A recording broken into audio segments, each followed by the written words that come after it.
हर हर शंभु, हर हर शंभु। भक्तों, आज आप श्रवण करेंगे सोमवार की व्रत कथा। देवों के देव महादेव बहुत ही भोले माने जाते हैं, इसलिए उनका एक नाम भोलेनाथ भी है। पौराणिक मान्यता अनुसार भगवान शंकर को प्रसन्न करने के लिए किसी भी तरह के खास विशेष पूजन की आवश्यकता नहीं होती, क्योंकि कहा जाता है कि वह तो भोले है और भक्त की मन से की गई तनिक मात्रा की भक्ति से ही वो प्रसन्न हो जाते हैं। अगर आप भी शिव की भक्त है और कृपा पाने के लिए सोमवार का व्रत करते हैं तो इस कथा से भोलेनाथ को प्रसन्न कर सकते हैं। एक बार किसी नगर में एक साहूकार था। उसके घर में धन की कोई कमी नहीं थी, लेकिन कोई संतान ना होने के कारण वह बहुत दुखी था। संतान प्राप्ति के लिए वो हर सोमवार को व्रत रखता था और पूरी श्रद्धा के साथ शिव मंदिर जाकर भगवान शिव और माता पार्वती की पूजा करता था। उसकी भक्ति देखकर एक दिन माँ पार्वती प्रसन्न होकर भगवान शिव से साहूकार की मनोकामना पूर्ण करने का निवेदन किया। पार्वती जी के आग्रह पर भगवान शिव ने कहा कि हे पार्वती, इस संसार में हर प्राणी को उसके कर्मों का फल मिलता है और जिसके भाग्य में जो हो सकता है उसे भोगना ही पड़ता है। लेकिन पार्वती जी ने साहूकार की भक्ति देखकर उसकी मनोकामना पूर्ण करने की इच्छा व्यक्त की। माता पार्वती के आग्रह पर शिव जी ने साहूकार को पुत्र प्राप्ति का वरदान तो दिया, लेकिन उन्होंने बताया कि यह बालक 12 वर्ष तक ही वो जीवित रहेगा। माता पार्वती और भगवान शिव की बातचीत को साहूकार ने सुन रहा था, इसलिए उसे ना तो इस बात की खुशी थी और ना ही दुख। वह पहले की भांति शिव जी की वो पूजा करता रहा। कुछ समय के बाद साहूकार की पत्नी ने एक पुत्र को जन्म दिया। जब वह बालक 11 बरस का हुआ तो उसे पढ़ने के लिए काशी भेज दिया गया। साहूकार ने पुत्रा के मामा को बुलाकर उसे बहुत सारा धन देते हुए कहा कि तुम इस बालक को काशी विद्या प्राप्ति के लिए ले जाओ। तुम लोग रास्ते में यज्ञ करते जाना और ब्राह्मणों को भोजन दक्षिणा देते हुए जाना। दोनों मामा भांजे इसी तरह यज्ञ कराते और ब्राह्मणों को दान दक्षिणा देते काशी नगरी निकल पड़े। इस दौरान रात में एक नगर पड़ा जहाँ नगर के राजा की कन्या का विवाह था, लेकिन जिस राजकुमार से उसका विवाह होने वाला था वह एक आँख से काना था। राजकुमार के पिता ने अपने पुत्र के काना होने की बात को छुपाने के लिए सोचा क्यों ना उसने साहूकार के पुत्र को दूल्हा बनाकर राजकुमारी से विवाह करवा दूं।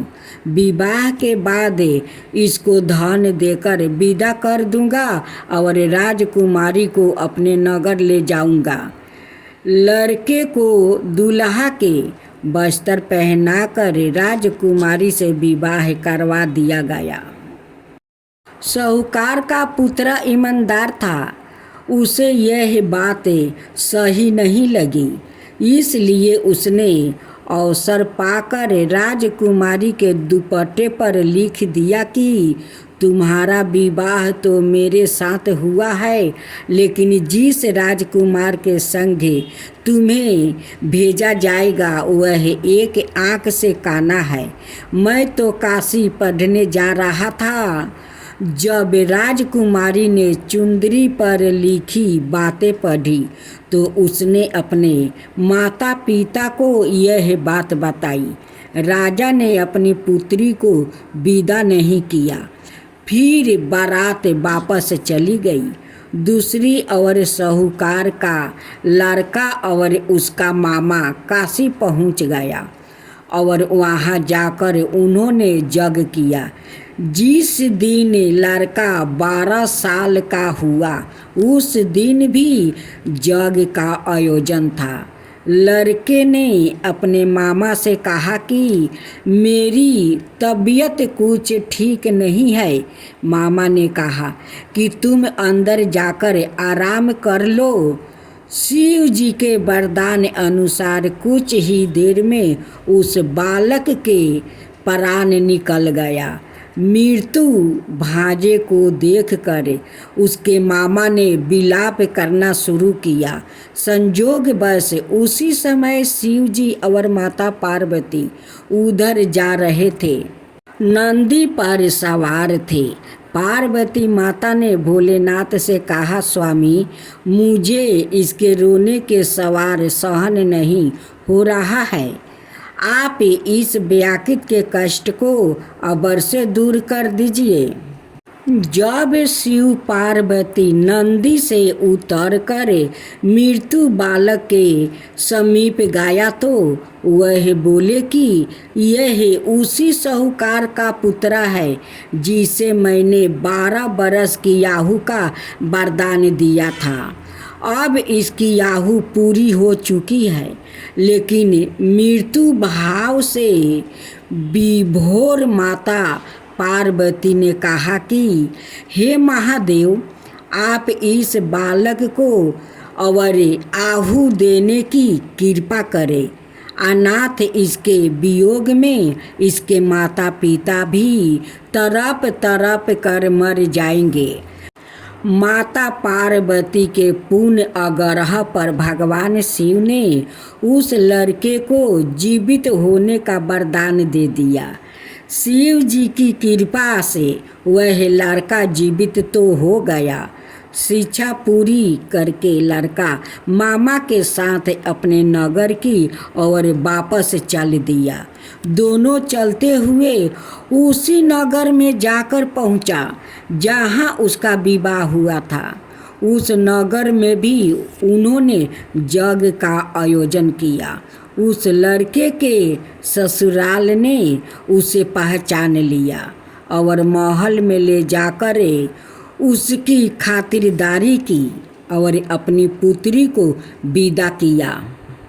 इधर साहूकार और उसकी पत्नी भूखे प्यासे रहकर बेटे की प्रतीक्षा कर रहे थे।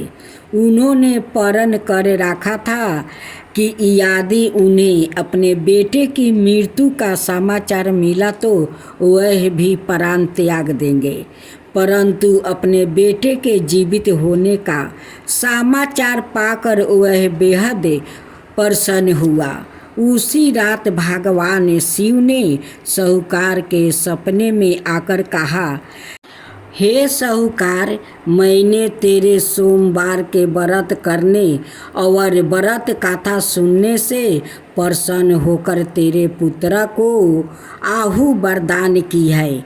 इसी प्रकार जो कोई सोमवार का व्रत करता है या कथा सुनता है और पढ़ता है, उसके सभी दुख दूर होते हैं और सभी मनोकामना पूर्ण होती है।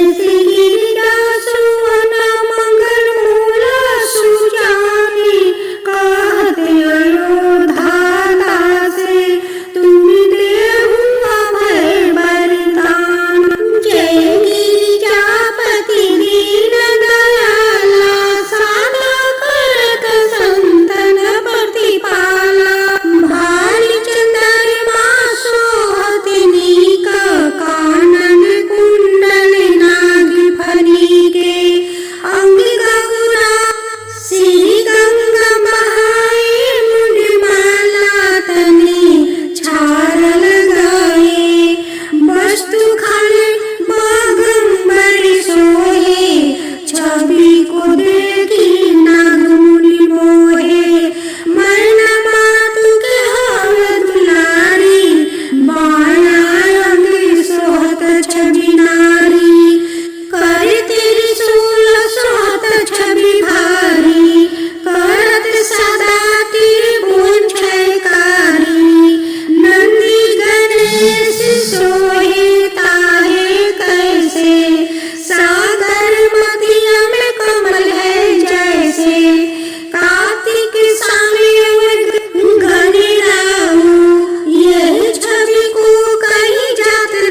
विषवाहन साजे।